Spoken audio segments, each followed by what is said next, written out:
Warm welcome to Operaterrassen here in Stockholm. Please rise for His Royal Highness Prince Daniel of Sweden. And who? Yes.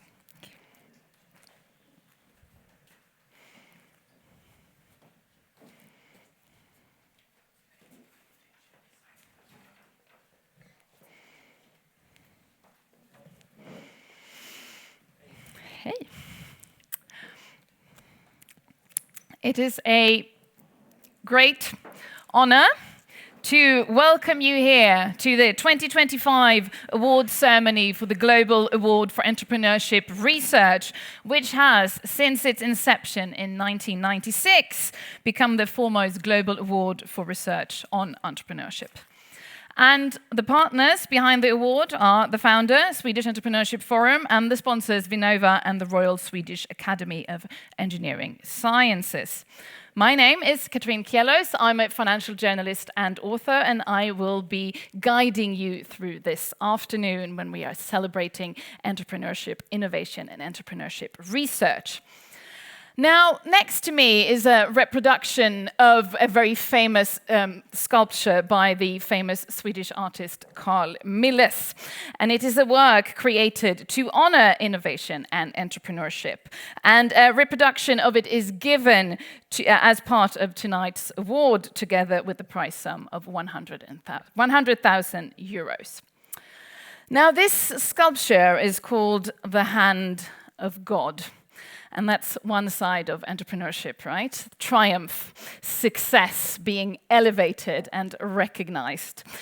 And today we'll be talking quite a lot in the spirit of the recipients of today's award, in the spirit of his research, about the other side of entrepreneurship, because creation, as those of us who have read classical mythology, often comes from darkness. You have to descend into the underworld. And we will be talking not just about the success of entrepreneurship, but about failure, emotions, resilience, and these other things that are so necessary and so worthwhile in understanding in order to understand more about entrepreneurship and innovation. Because that's what we're here to do. We are trying to understand entrepreneurship better because we recognize how absolutely crucial it is for our economies, societies, and the future of humanity on this planet. That is the mission of this award, and that is hopefully the spirit of this afternoon as well. Please welcome Anders Broström from Swedish Entrepreneurship Forum.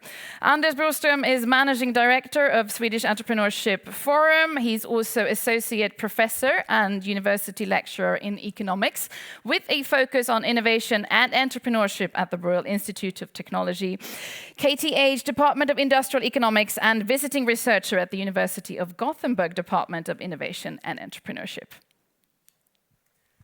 Thank you very much, Katrin.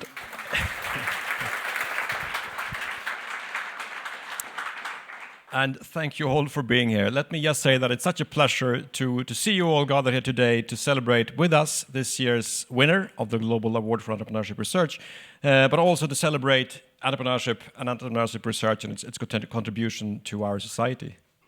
Who would have thought when this prize was first initiated, when the prize was a good idea in someone's mind, that Sweden and Stockholm would feel like a natural place to hand out the world's leading prize in entrepreneurship research?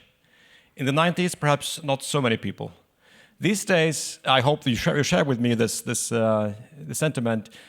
The world is quite open to the idea that Sweden has much to offer in entrepreneurship, and also then hopefully in entrepreneurship research. And for us then also, we are so pleased to be able to bring to Sweden and to our academic environments and to our wider community the best scholars of the world to share their views, insights, and to spread the word about the importance of entrepreneurship in academia and far beyond. So thank you very, very much, all of you, for spending this afternoon with us. Thank you. And now it's my pleasure to welcome up on stage Lars Baxell, chairman of the Swedish Entrepreneurship Forum, and also Hannes Helander, head of entrepreneurship at the Royal Swedish Academy of Engineering Sciences, and Ann Lidgård, director and senior advisor at Vinnova. Where do you want us? Yes, yeah, I want you. I want you here with me. The lady in the middle. Sorry? The lady in the middle. Sorry? I said the lady in the middle. Lady, two ladies. Okay. Lars Baxell, you're obviously chairman of the Swedish Entrepreneurship Forum. You're also the very generous donor of the prize sum for this prize. Why is it important for you in such a personal way to support entrepreneurship research? Well, it's fun. It's fun. No, I think the answer is that Sweden is a small country, and historically we have had many large companies, or we have today large companies, but they were actually sort of supported by entrepreneurs initially. There has never been a prize until 1996, you said. And I think it's a way of saying thank you to all the people who have really spent a lot of energy and time to bring knowledge to all of us in that area. I see my part as just a piece of many people. Now you've said a donor of a certain price amount, but there's so much job done amongst all the people in boards, in academia, etc., that is really also contributing to the knowledge in that respect. So, yes, I think it's well spent money. Well spent money, okay.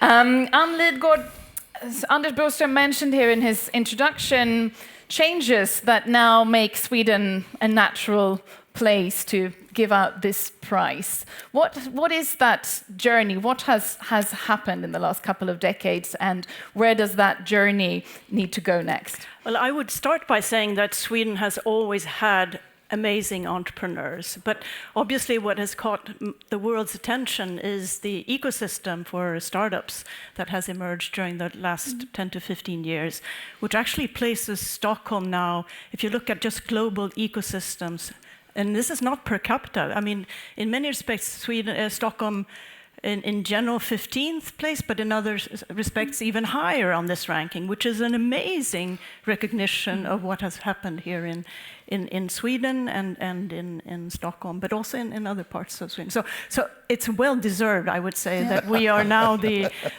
setting for handing out this amazing prize. But what did happen? Oh, well, it's always difficult to pinpoint exactly what happened. You know, it's like that's why we need research.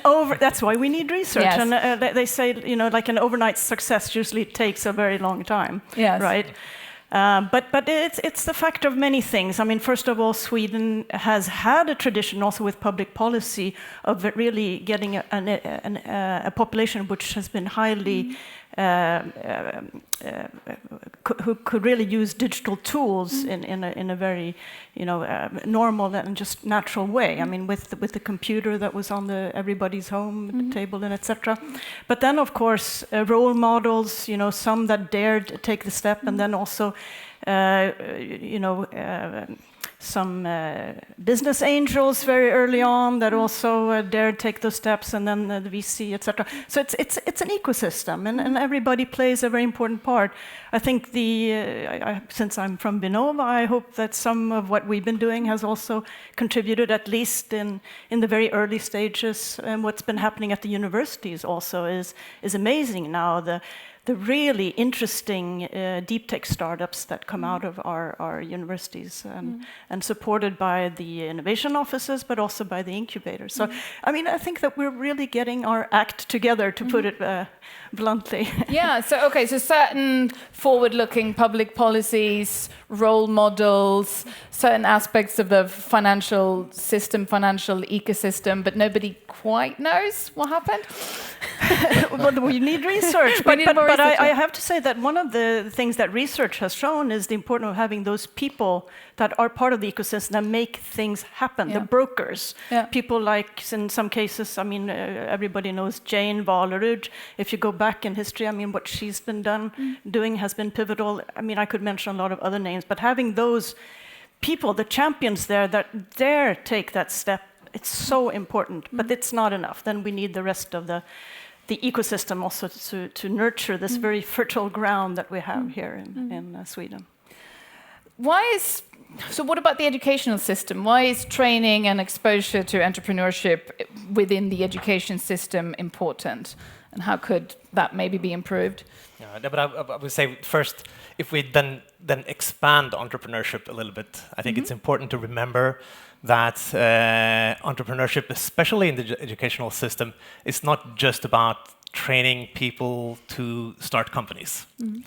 It's about providing the abilities and capabilities to find opportunities, to mobilize resources, to solve problems, and ultimately to create value for society and for organizations in large. I think those, I mean, specifically thinking about the situation we are in at the moment, I think those are the strengths that any society or economy needs to continue moving on, to be innovative and moving forward in the right directions. And of course, there are things that could be done to improve this. Situation is probably different in a lot of different regions, but I think one key point would be to integrate to make sure that all of the younger generation gets access to training of these specific skills that are needed, and also that the teachers are getting the tools and in their toolbox so they can support this.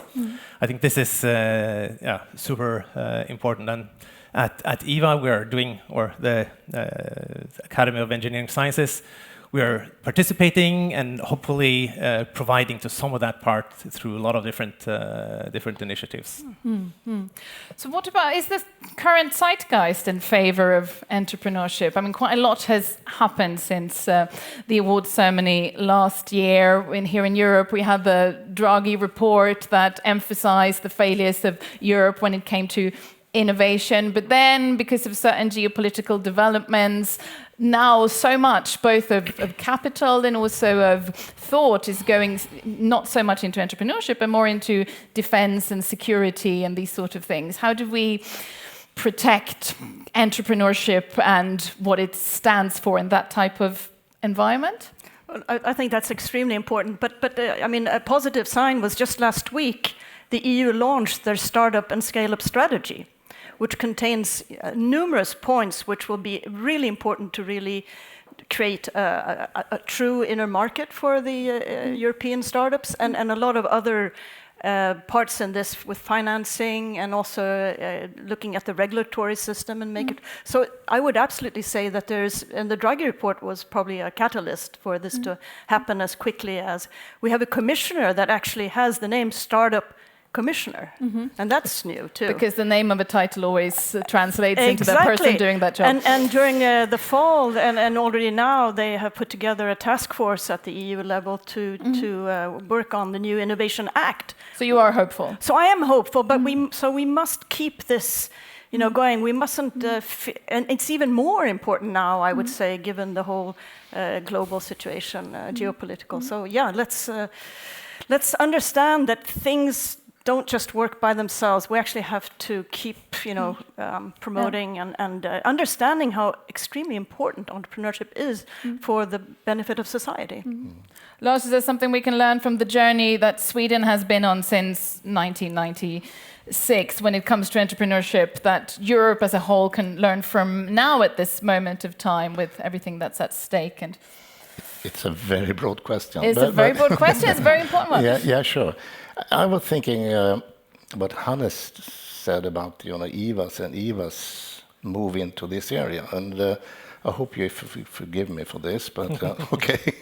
But let's see. I was the chairman of the Business Council, which is the other pillar in EVA, back in 2010 or something like that. At that time, EVA, and this I think is a congratulations to the organization, didn't even know how to actually speak about or talk about entrepreneurship as such. So I put a lot of energy trying to move the big blue chip company organization into something like this. And the way to do it was basically to cut the rates so that a man and a dog companies actually entered. And then the organization had to set up programs because there was no knowledge about that. 10 years later, EVA actually had its 100 years celebration, the prime issue was, and all the money that was collected, I think it was 250 million, was for entrepreneurship. I think that is a great indication of a huge organization's willingness to go forward and learn, and also know its role in setting examples in the organization. So that is... So focus. I'm quite proud of it, and you should be in that Yeah. respect. It means a lot. It means a lot. I'm super happy to have had all that work being done at EVA, to set up this platform for the work that we are doing now, and I hope we can make true some of the potential that the organization could have for entrepreneurship in that respect. And on top of that, we also have Prince Daniel's Fellowship now these days, which is also a good thing in that respect. I'm really happy with that. And I think the next step now when it comes to entrepreneurship is really trying to promote more of an entrepreneurial mindset also in the public sector. You know, daring to take small steps, more agile, more experimenting, taking small risks, which you can dare to do if they are small, but then you learn from this. Entrepreneurship is a learning journey, right? And so that's my hope, that we will be able to also at some point have the best public sector in the world. Oh yeah. So thank you very much. There is hope, but focus is key here. We'll be hearing more from you later, Lars Baxell. Thank you very much. And now it's my pleasure to welcome two entrepreneurs up on stage. Rima Alexandria Halfia, founder and COO at Combify, and Konrad, this is the exciting, Konrad, yes, I was told I had to hold on to this, I did. And Konrad Bergström, the founder of Xshore and Sound Industries, now the Marshall Groups. Welcome. Please give them a hand. Thank you. Really nice. And you sit there, I'll sit here. Hey. Alexander. So, Konrad Bergström, your entrepreneurial journey started with fish, is that right? Yeah, you know, my grandma is from a fisherman's family, so it was the easiest way. So I catched fish in the morning and went to the camping and sold it there and made quite a lot of money, actually. How old were you and where was this? I was around seven years, and it was on the west coast in Krossekärr, Grebbestad. And how did your entrepreneurial journey start out? It started by coincidence. I was doing public speaking in Leksands kommun in 3 hours from Stockholm, and then I found my co-founder, who's a city planner, and then we sat. We're like, what are your ambitions? What are your goals? What do you want to do? And then, like, let's start a company together. I'm like, okay. I had no idea how. Why did you say okay? Because many people wouldn't have said okay, right? Yeah, so something made you say yes. Yeah, because it's something that I've really wanted to do for a very long time. It's a long story, but I was in a car accident when I was 14. Now I'm 33. But it was a bit difficult. I felt like I have so much in my brain, but maybe not many doors would open to me as much as I wanted. So I really wanted to create something of my own. So that's why when he asked, I knew instantly that I wanted to say yes, but of course, because he was also serious about it, and he was also a doer. And what was the company you ended up starting together? Yeah, so Combify is a prop tech company, and we're specialized in planned and construction data. So we gather all of Sweden's planned and ongoing construction projects, put them in a platform connected to AI, and then we help real estate developers, as an example, to find properties that are suiting their development types. So, yeah. And you didn't stay with the fish? You went on to do other things. What happened? Yes. First, I became more of a sportsman. So I lived out of importing different lifestyle brands like Quicksilver and Volcom and 50 other different brands, Burton snowboards, etc. That didn't go so well. So that was a failure? I wouldn't say a failure, but I ended up living in my car with my dog. Yeah. Basically, no, that is that. yeah. But it gave me better ideas. Yeah. And it was a good learning, you know. Yeah. What did you learn? Well, I learned that I needed a product that could be over 70% margin. I learned that if I could make it in one size fits all, I can always sell the whole stock and don't, have a cash flow problem. I learned that I didn't want to sell hours. I had been a consultant for some companies, and you run out of hours. It's 24/7. So basically, I was doing consultancy for Nokia and helping them to reach the youth and build different trends. And I started. They showed me that they were doing a phone and saying that everything is going to change. The phone is now going from it's going to be a smartphone. And I understood from my experience selling boards to clothing to different glasses and backpacks and watches for a lifestyle, headphones is going to be the next big thing. So I got on to start Sound Industries, that is Sweden's quickest growing company in history so far.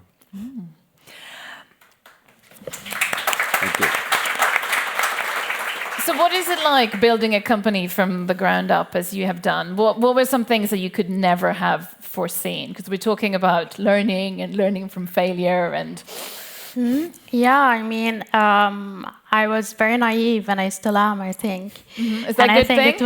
It's a good thing that you don't know how much work it really is. Like when we started the company, we were like, oh, when we have our first hires, life is going to be better. But no, it's just, like so many things happening the whole time. And so I think but the most thing that I couldn't foresee is the personal journey and how I developed as a person and the learning, like pushing my limits. Like I learned about myself throughout the whole time. I was like, oh, I didn't know I could do that. And so it's more of a personal journey.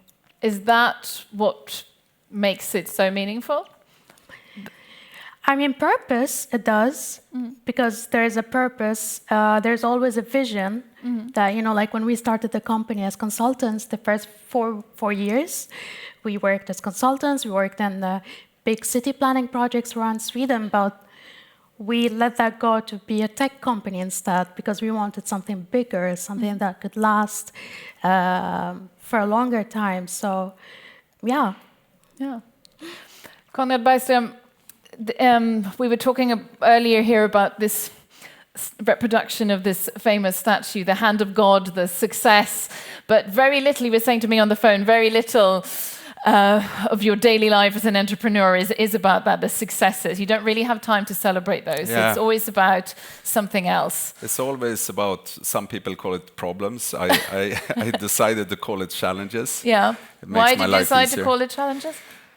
Because problems is very negative. Challenges is something, that can make to change, and maybe your idea is not that good. But, the only thing that you can really know every day when you wake up is that you have new challenges. Basically, nothing is going according to plan. And every time that things feels good, that's usually when it starts to rain again. But rain is also the new thing for life. So that's right. I think it's special persons who can do this. I mean, I basically didn't go to school. What can you specify what that means? No, I moved. A lot of professors in the audience here. Yeah. No, but I moved to New Zealand when I was 16 and became a professional windsurfer. And then I didn't get to be as good as you need to be professional, so I started to sell different things. I started up Thule roof racks in New Zealand and Australia. Moved back home. Managed to get the 3-year economic, but I did the UF, Ung Företagsamhet, and that's when I started to import quicksilver, and my turnover was more than you were allowed to the first day. So, it's always been the business in there. But I went through 3 years of gymnasium. I don't know the English. High school, yeah. High school. Yeah. So formal education wasn't very important for Konrad Bergström here. What about for you? Did you? I didn't go to university. No. But I did do a lot of work on myself. You know, like I was very curious. I went to different events, read all the books I could find. You know, like I learned by doing. So, and I didn't go to university because I was in the hospital most of the time. So when I felt that there was the time, I'm like, okay, I can learn this. Before starting Combify, I had no idea about the real estate and construction industry, but now I may call myself an expert. So yeah. What's the most difficult part of raising capital? Because that is, I mean, everybody says that's very challenging. And how do you manage to sort of keep going back to investors despite sort of previous setbacks and lots of no's and people, you know, just telling you that your idea is not worth investing in?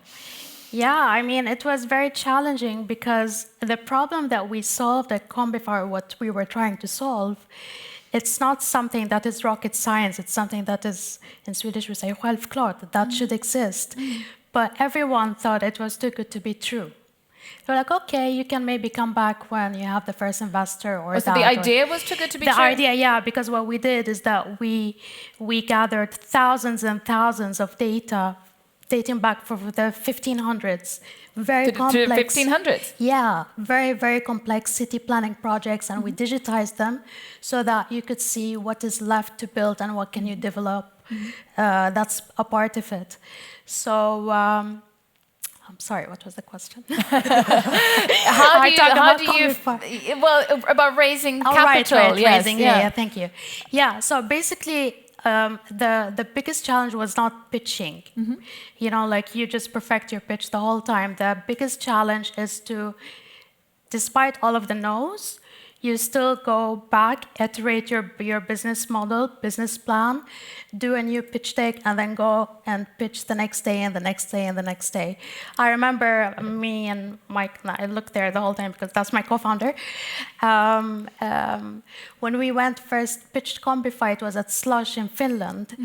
And everyone has been talking about, oh, that's amazing for you to go to Slush, such an amazing event.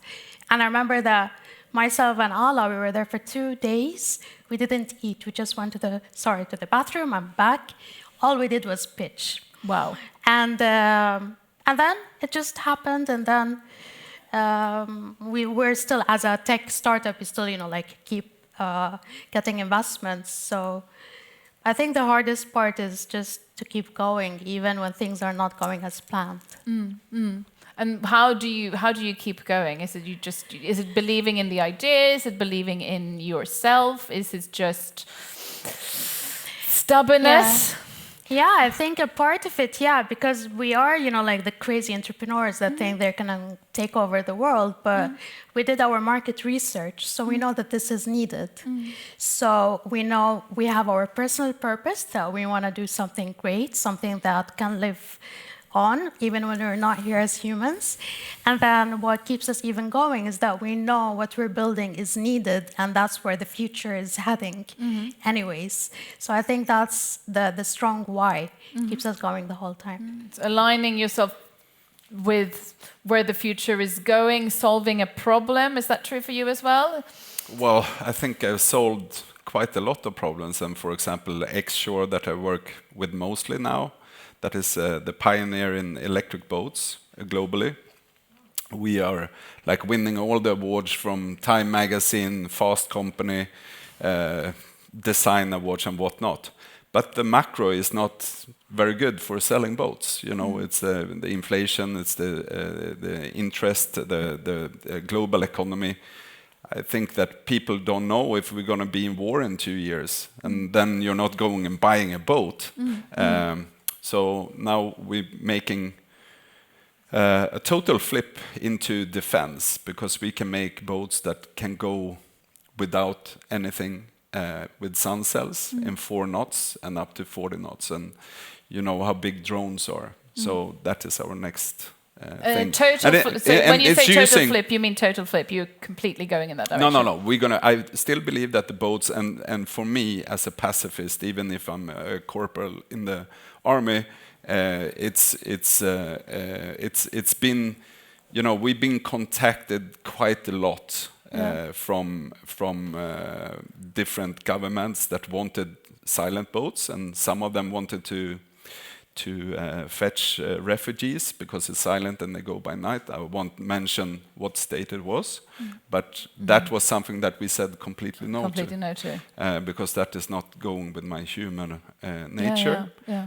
But here, and I think everybody can agree in the room that something has changed over the last 4 years, and it's about also stepping in and maybe help the democracy to survive. Yeah. So it's the geopolitical developments, the war in Europe, and especially our technology. We are world leading in this area, and we have a huge factory in Nyköping that we can really use for this, and it's a need for it.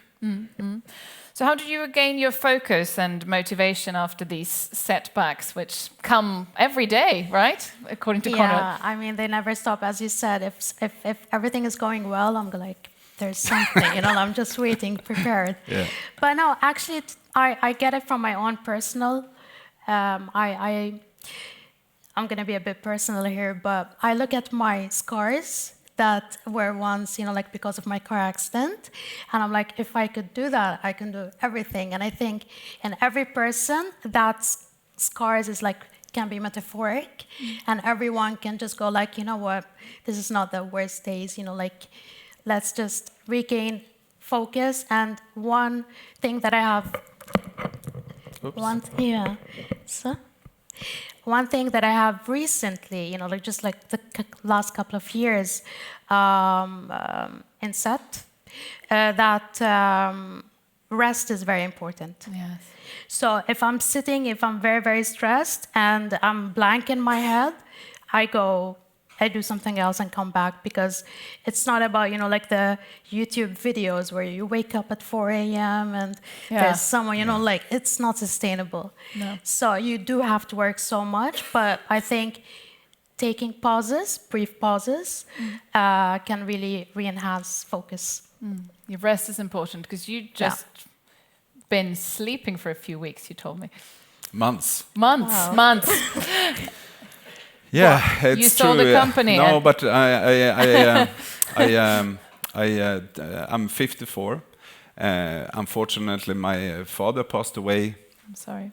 And I needed a break, and I went to Bali with my family to think of what's my next. And I slept for 13 hours for 3 months. Wow. Yeah.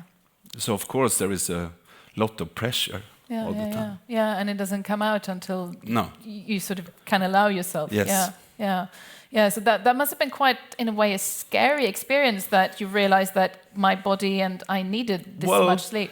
I think I was when I'm working, I tend to sleep very little. And I kind of have this deeper, and now I track everything. There is this great app, so you can actually control and help yourself, like, okay, calm down now. Actually, right now, my stress has been for the past weeks and months over 90%, which is not good. But we are making this big change, and that needs a lot of work, and we need to do it now, otherwise, it's maybe too late. It might be too late. So that's the last question. What has been your best failure in the? Even if you don't want to talk about failures, but one that you've learned a lot from before we move on. Please. I think you start. I'm so humbled to even be sitting here next to you. So. Thank you. The same. I think the biggest failure, I cannot name one, but in the beginning I used to get very stressed because I'm like perfectionist. I want to do things the good way and all of that. But now I don't see them as failures. I see them as learnings, as cliche that sounds, because I'm like, you know what, for next time I know how to do it. I don't think I have had any failures yet. And I don't think, and even what we call as failure is trying something that did not work out, on to the next thing. Yeah. So, yeah. Yeah. And you? From my side, I have a saying that I tell my inner circle of team that we should lyssna lagom. Oh, So don't sometimes listen too much no, to but others. you can have people that you respect a lot, but there is no one who thought about our business as much as we did. Yeah. Yeah. And I think that is because it can take wrong turns if you listen too much. But of course, success is built on being critical and finding new ways, constant development and evolution, because nothing stays the same. But lyssna lagom is like, don't listen too much. Don't listen too much to the outside world, and that, I guess, implies listen more to yourself. I think it's more, it can be sometimes a bank or finance that is saying you need to do this. And in these cases, we listen to the word. For example, if we're going from pioneering the electric boat market into defense, it's something we saw that is happening in the world that we need to be part of. But more from some powerful people that also many times has a lot of knowledge, but maybe not within our area all the way. Yeah, so it's like a self-belief and a belief. So in your still own. Listen, but lagom. Lyssna lagom. Lyssna lagom. Swedish. Thank you so much. Thank you. Give them an Thank applause. And now we are going to hear from Lilla Akademin, which is a specialized music school in Stockholm, where a solid, high-quality music education is integrated with academic education. The school has over 700 children and students aged 4 to 25, and the students and staff have background in around 30 different countries. And we are going to hear from Alisa Dagnell, Olivia Scheen, Ling Chang and Freya Heivide. They're all in year 4, and they will be playing The Bird Suit by Katarina Baker. Please give them a hand.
That was Lilla Akademin playing The Birdsuit by Katarina Baker. And now we are approaching the time of the actual award ceremony. So please join me back on stage, Lars Baxell, and also Ivo Sander, who is Professor of Entrepreneurship, Department of Business Studies, Uppsala University.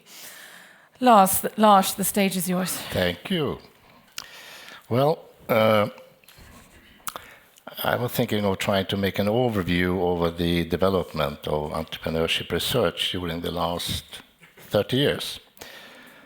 There will be dinner afterwards, don't worry. But some key observations can be made. The research has gone from individual to also include system analysis. Contextualization plays today a greater role than before. There's also a growing interest for ecosystems and policy. The perspective has broadened by diversity and inclusion, and methodologies has become much more professional than in the past. So over the past 3 decades, entrepreneurship research has been evolved from a marginalized field of study into an established discipline with interdisciplinary breadth and global reach. The field was previously dominated by individual-centered perspectives, focusing on the entrepreneur's traits, motivations, and decisions. While these perspectives remain important, research has since expanded to include processes, context, and system-level analysis. In particular, the importance of entrepreneurial human capital for increased productivity, industrial dynamism, and growth has been broadly accepted by now. This is also a field in which the Swedish Entrepreneurship Forum has contributed with new findings. The field has shifted from focusing on the lonely hero to analyze entrepreneurship as a complex social phenomenon. Process perspectives have become central, emphasizing how opportunities are created rather than merely discovered, and well as how entrepreneurial process develop over time and in interaction with surrounding actors and institutions. That is, policy largely determines the extent and the outcome of entrepreneurial efforts. There's also been an increased emphasis on context, geographical, institutional, culture, economic. Studies have shown how entrepreneurs differ between countries, industries, and social groups, leading to a more nuanced theories and methods.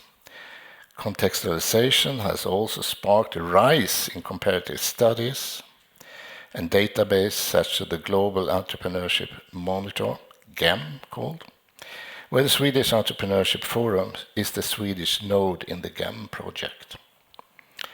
A growing interest in the entrepreneurial ecosystem has highlighted the importance of networks, support structures, access to capital, regulations, and culture. This has strengthened the connection between research and policy, with entrepreneurship seen as a key factor in promoting growth and addressing social challenges. Research has also broadened the perspective on who becomes an entrepreneur. Gender, ethnicity, migration, class, and lifestyle have become recognized as central factors for understanding entrepreneurial behavior and barriers. These has fostered a more inclusive understanding and conditions of entrepreneurship. Methodological, the field has become more professionalized, with an increase in longitudinal studies, experiments, big data analysis, advanced quantitative methods, often combined with qualitative elements. This has enhanced the credibility and the policy relevance of research finding. So in summary, entrepreneurship research has moved from being a peripheral field with limited influence on playing a central role in understanding economics, transformation, innovation, and societal development. Its continued evolution in market by growing theoretical breadth, empirical diversity, and interdisciplinary collaboration will mean a lot in the future. Thank you. Thank you very much. Professor Ivo Sander, would you just very briefly, from the perspective of the Prize Committee, tell us a little bit about the work of the Prize Committee and how you go about this? Good. Very briefly, though, I know you're waiting for Dean to give his talk. It's quite simple, actually. You have the background to the prize already. You could say it's a very structured process because it is a big and an important award. And all such awards are run in a certain way. So it's a structured thing, which means that the committee, and we are 7, there's 7 of us, we meet throughout the year at various points in time. So right after we're done here today, the next cycle starts.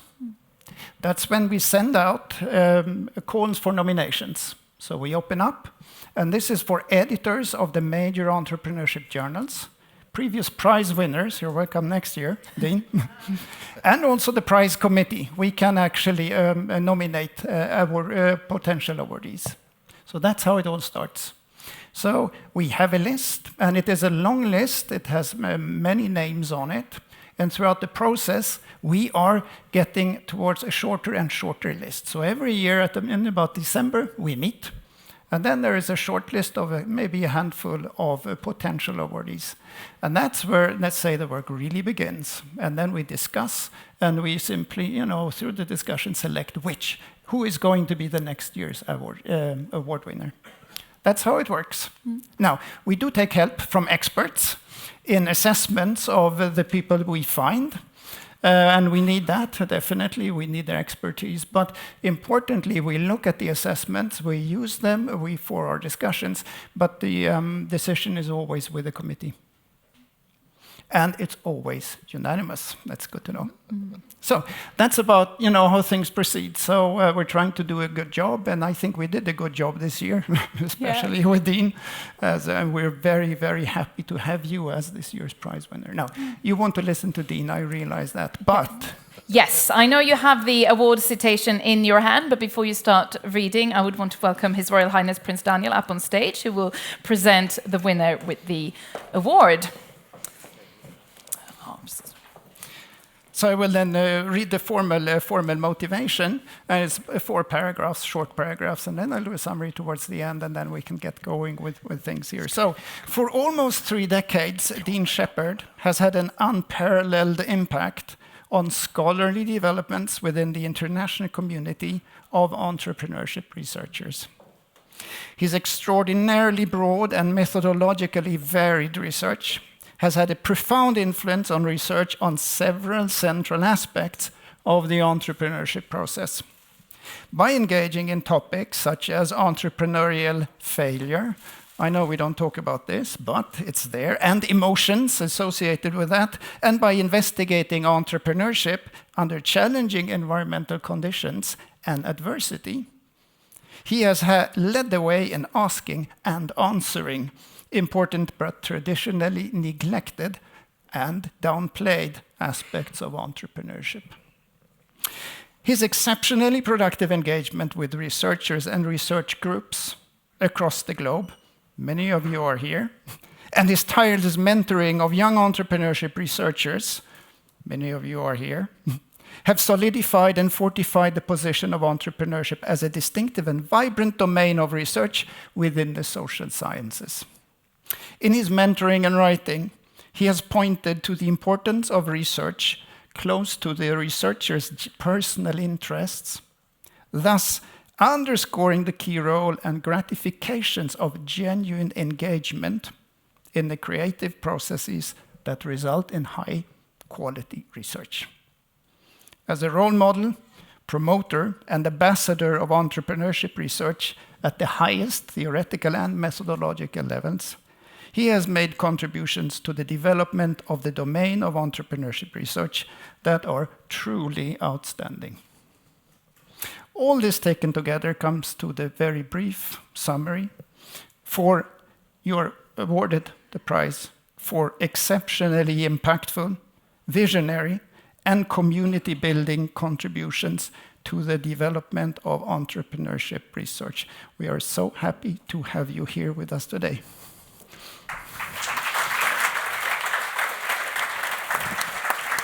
Thank you. Thanks very much. Okay, good. Thank you. Thanks very much. Thank you. Thank you. Thank you. Thank you. Whoa.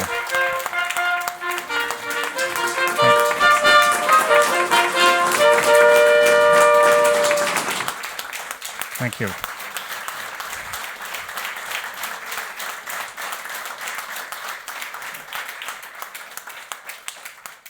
Good. Thanks very much. Thank you. The floor is yours, Professor. Okay, thanks very much. Thank you. This is a very difficult presentation to give, and I promised myself I wouldn't start thanking people, because then the whole 30 minutes would be taken by thanking many of the people in this room and my co-authors going back for many years. So I look forward to presenting some of my research. What I'm going to present about is really, if I get there, a personal journey, a research journey. But I didn't know that when I flew from the US to Sweden, that they were already set up a new journey for me. I went to Malmö, Halmstad, Jönköping, a couple of places in Stockholm, and Luleå. So it was kind of like a new journey. But what was interesting, at the very first place I went was Malmö. They came up to me and said, "It's really good you won the award, but..." And I go, "What's going on here?" And they go, "Prince Daniel is giving out the award, and that's very important because he supports entrepreneurship." So then I went to Halmstad. Yeah. You can see where I'm going, right? Went to Halmstad, they said exactly the same thing. So every place I went, they were so excited that you were being here. And I think I was more secondary to the presentation. But that's fine. I don't mind being a second fiddle to a prince. So, what I'd like to do is take this chance to kind of reflect on who I am as a person, but also as a scholar. And very rarely, as the previous guests have spoken about, we're running so hard, we very rarely have a chance to reflect. And I think that's what you went to Bali for, was a chance to reflect. And part of that is, who am I? And so part of who I am as a scholar, these are really my different research themes. I started off looking at new ventures and how those new ventures grow. I started off by looking at venture capitalist decision-making. How do they make decisions in whether to invest in entrepreneurs? Which entrepreneurs do they invest in? And then I moved to how do entrepreneurs make decisions in which opportunities are the most attractive, where do they allocate their time? I also looked at the fish jumping from one pond to the other, which is talking about opportunity. I mean, how do we discover or identify opportunity? How do we evaluate those opportunities? How do we pursue those opportunities? But then I noticed that everyone was always talking about the bright side of entrepreneurship, and very people looked underneath. And I've tried to flip it over to look at what's ended up being is, what is the downside of entrepreneurship? What is the dark side of entrepreneurship? And even now, some of the destructive side of entrepreneurship. Because if we don't understand that, then we can't understand the bright side, and we can't turn some things around and make what's bad something that's good. So with that, I was really thinking about entrepreneurship as a tool. Entrepreneurship as a tool can be used for good or it can be used for evil, and we need to understand both those components, right? But my good friend, Johan Wiklund, who's actually here, talks a lot about we don't do research, we do me-search. And I think that really reflects some of the research that I've done in the past. So when I talk about me, I talk about my family.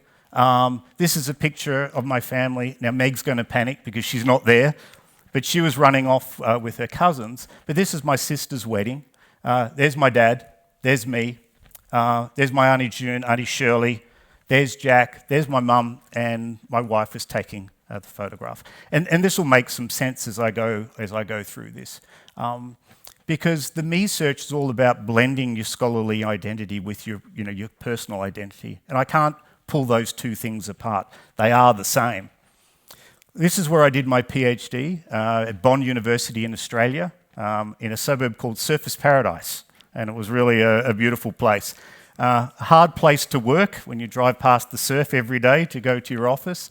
But there I was, as a PhD student, I was teaching entrepreneurship classes, and very rarely did the entrepreneurship textbooks talk about failure. And when they did, I think it was a Timmins textbook that said, businesses fail, entrepreneurs do not. Failure is the fire that tempers the steel of the entrepreneur's street savvy, which just meant businesses fail, but entrepreneurs learn and they're motivated to try again. Right? And then you see some of these things. Failure is the first attempt in learning. Success is 90% failure. These types of things. So one day I went back to my office and I got a phone call from my father. My father said the family business that he'd created before I was born was in trouble. I asked him how much trouble, and he told me, and I said, you have to close it down, and you have to close it down right now. So he closed that down. He was very kind of angry in some ways that some people had let him down. He was disappointed that he'd failed as a business person, and he was disappointed in some ways that he'd failed as a father because he was unable to hand the business on to my brother. And that caused him great distress and anxiety. We lost our houses, we lost cars, we lost everything, basically. So I found it very difficult to go back into the classroom and teach this. So I waited for quite a few years until I was at the University of Colorado, and I believed I had tenure in the bag. Maybe I was overconfident, I'm not sure. But then I said, I'm going to write the paper that's never going to get published, but I'm going to write it for myself. This is what I really want to write about. So I took out every book on death, grief, bereavement, and dying to try and understand if psychologists can help people overcome the death of a loved one, then maybe I can help develop those tools and help entrepreneurs overcome the death of their business. I was not saying that the death of the loved one is the same as the death of a business, but some of the tools that we might be able to use apply. So in that literature, they talk about doing the typical grief work. You've got to talk it through and you've got to explain it to other people. And as you talk it through, you create an account for the failure. And as you create the failure, the negative emotions drop. But then they found if you keep doing it, the negative emotions escalate again. And then there are other people who use a restoration orientation where they don't think about it and they focus on trying to get their life back in order. And if they can get their life back in order, the failure doesn't loom as large. And by the way, this is the one my father and I used. We ignored it. But the problem is that could always come up at an inopportune time and be devastating. So what the research says is we should oscillate between these two things.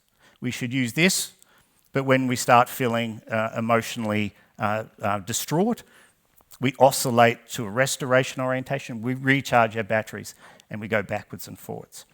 So I thought if this paper is going to get rejected, I might as well send it to the best place, which is the Academy Management Review.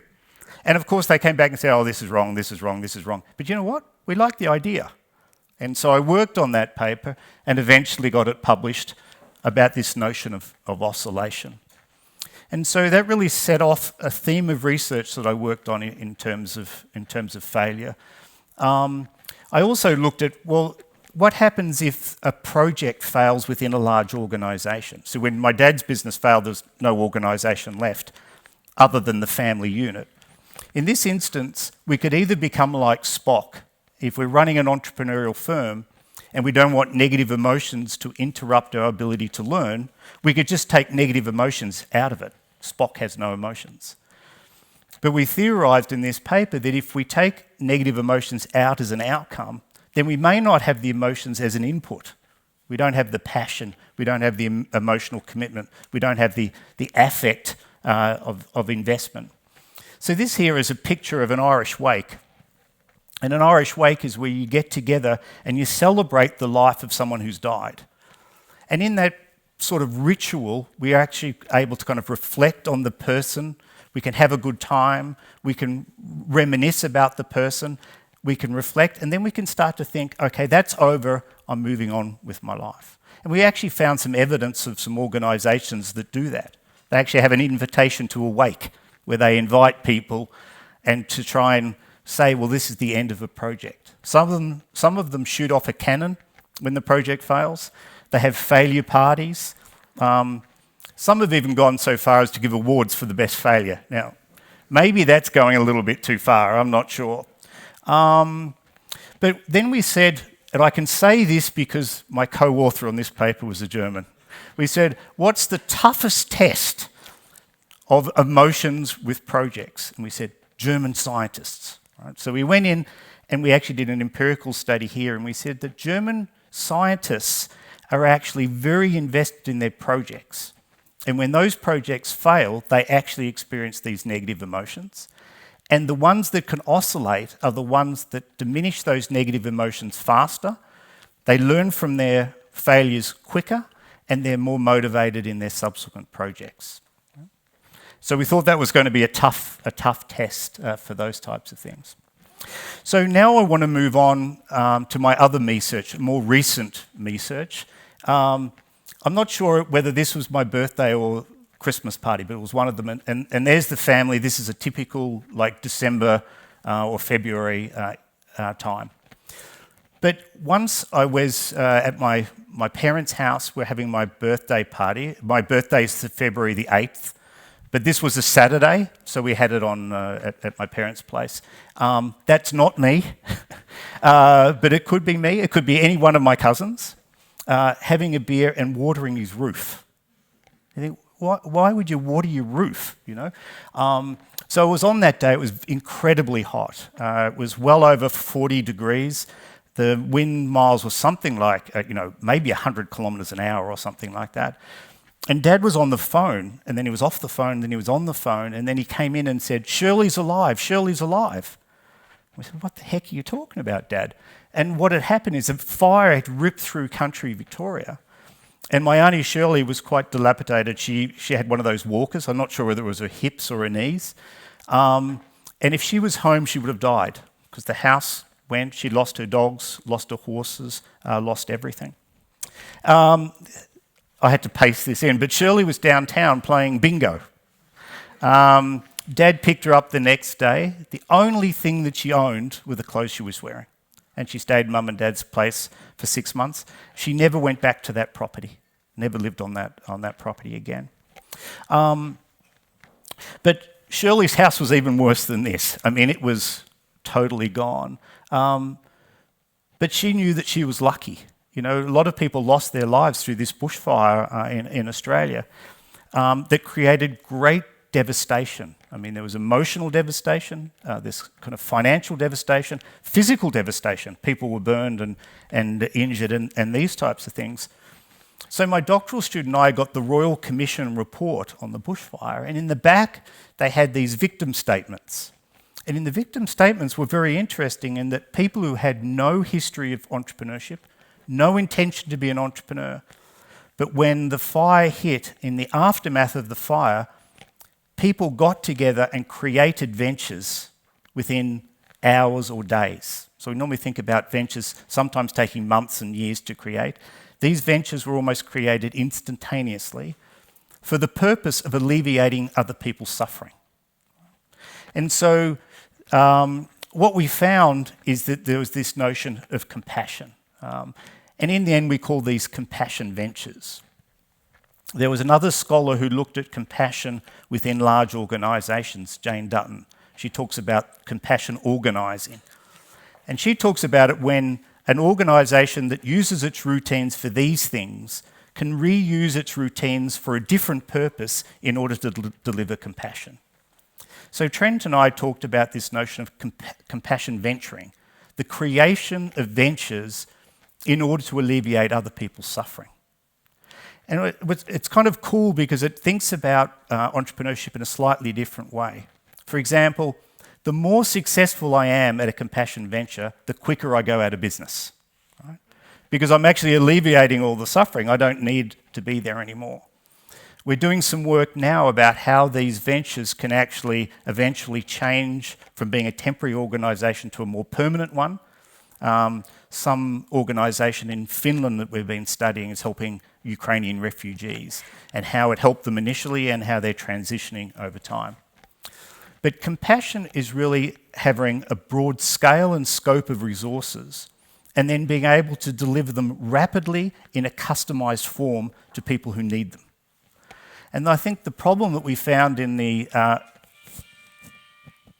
was that you?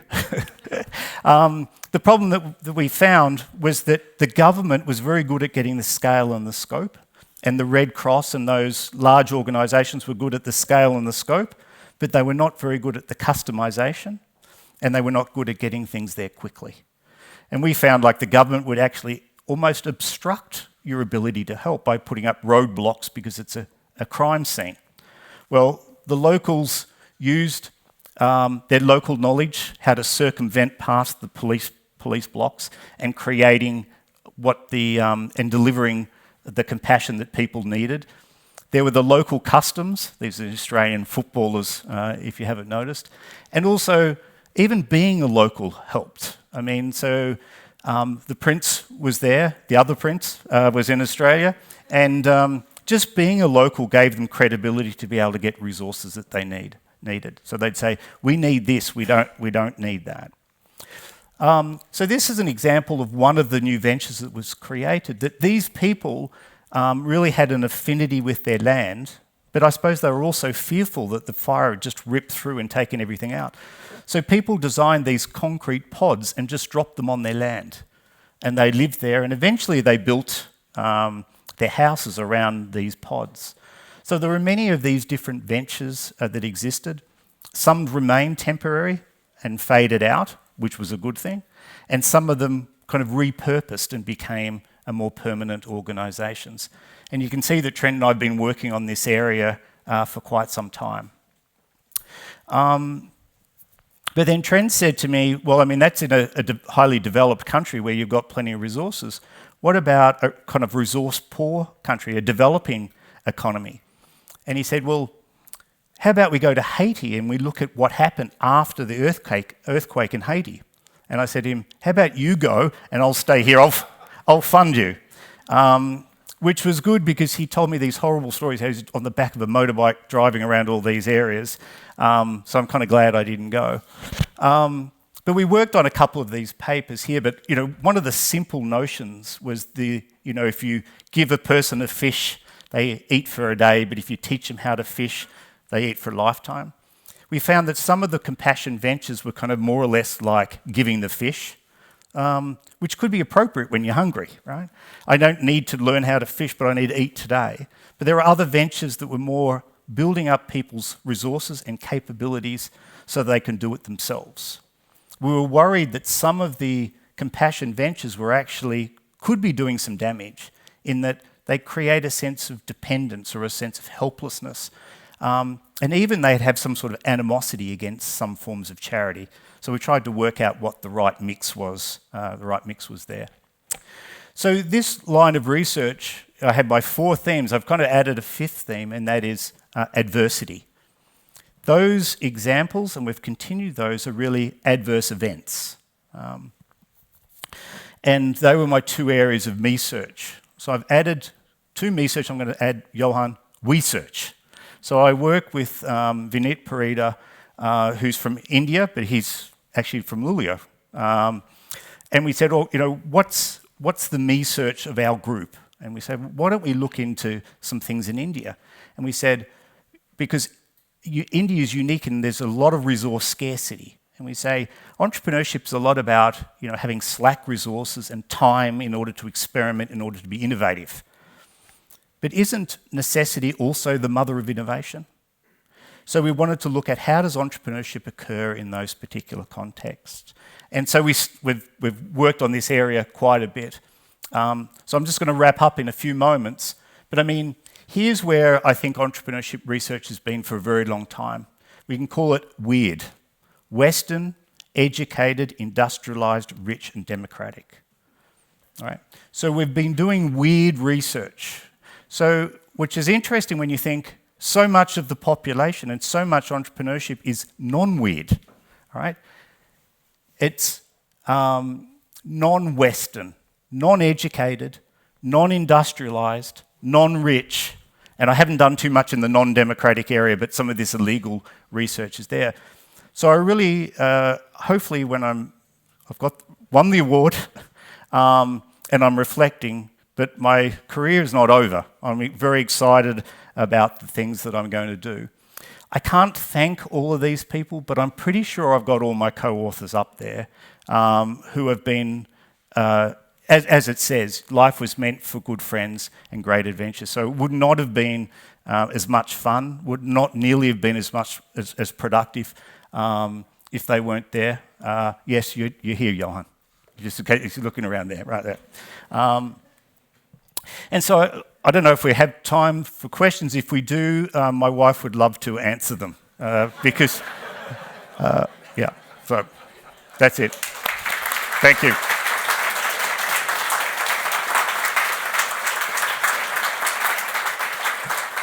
Thank you. Thank you so much for your work and for this lecture. So, Professor Shepard, you talked a lot about how what happened to you and your family personally affected your research. But what about the other direction? How did the conclusions you reached in your research affect you and your family and how you kept navigating these challenges in life? Yeah. Some of them were useful, but some weren't, which is quite surprising. So my dad always knew that I was doing research about him, but we never discussed it. Oh. It's kind of like that. It's the very thing that made it difficult for us to cope with the failure. Is the very difficult thing for us to talk about the research as well. Is that we're in that kind of restoration orientation where we don't talk about emotions and we kind of push them down. So it's kind of very weird for me doing research on lots of emotions. Yeah. But I suppose that's part of it, right? I mean, that was the major issue, and that's how we dealt with it. We've been doing a lot of work on the compassion venturing, and trying to have an impact is obviously important. We try and have an impact with other scholars, but also try and have an impact by having more open access to our research. So we've kind of condensed some of these things into books and made them open access to other people. So we hope they're having an impact.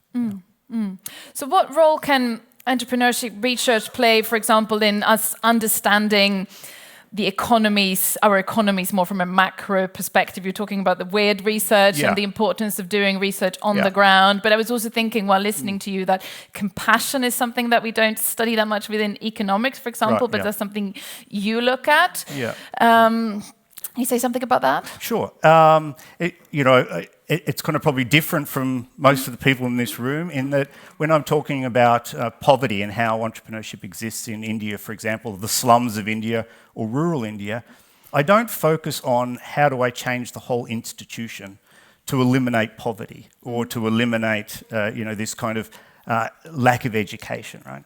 Because there are people who do it, policy people. What I study is, given that they're in this highly adverse circumstance, how do they navigate a way for their life to have meaning, for them to be able to provide for their families? So it's more kind of short-term and concrete rather than this more abstract notions of overcoming corruption or overcoming poverty or overcoming lack of education. They're huge, big issues. Mine's more how do we kind of navigate within those. And how would you say, because we've been talking previously here about how entrepreneurship in Sweden has changed and developed. Can you say something about the last couple of decades while you've been doing this research? How has our understanding of it changed and how has it also, as the thing itself, changed? So, Sweden as a whole, I'm not quite sure about. You've done your tour. I've done my tour. Yeah, I mean, there's a couple of things. They've studied at more a national level bankruptcy laws, and they say that the countries that have bankruptcy laws that are highly strict in punishing the entrepreneurs, you could say is really not a very entrepreneurial economy. So the US has a very liberal bankruptcy law where it kind of allows people to recover, and there are other countries that don't. And I think Sweden might be more in the middle, but nowhere near the US. And I think it's important to, just like a society, the same as an organisation, we want people to try. We want them to pursue opportunities. Opportunities exist in environments of uncertainty, so there are going to be some failures. But on average, we're going to be better off if people are going for it.